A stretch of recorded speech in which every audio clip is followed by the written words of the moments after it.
Vice President Kamala Harris speaking to supporters and donors this week for the first time since her concession speech.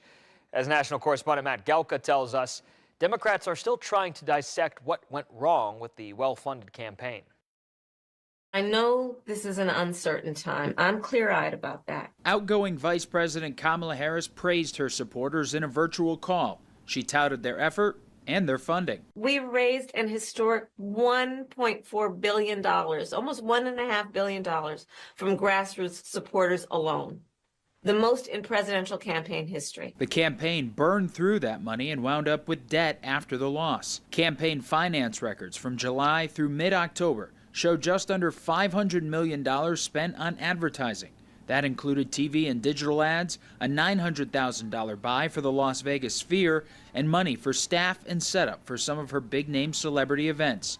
Oprah's production company got $1 million to hold and set up a town hall. Harris's campaign defended their strategy while saying it was tough to run such a short campaign during an appearance on liberal podcast Pod Save America this week. We're trying to find young people. We're trying to find these lower propensity voters that were tuned out to politics. Veteran Democratic strategist James Carville is eviscerating the campaign, blaming young staffers for Harris not appearing on Joe Rogan's influential podcast.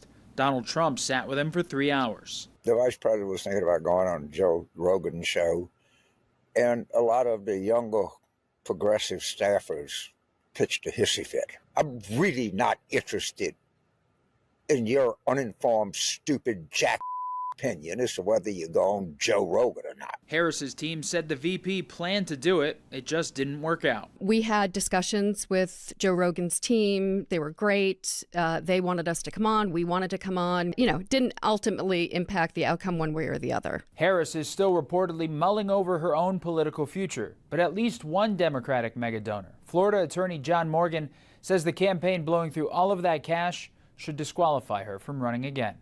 Reporting in Washington, I'm Matt Galka.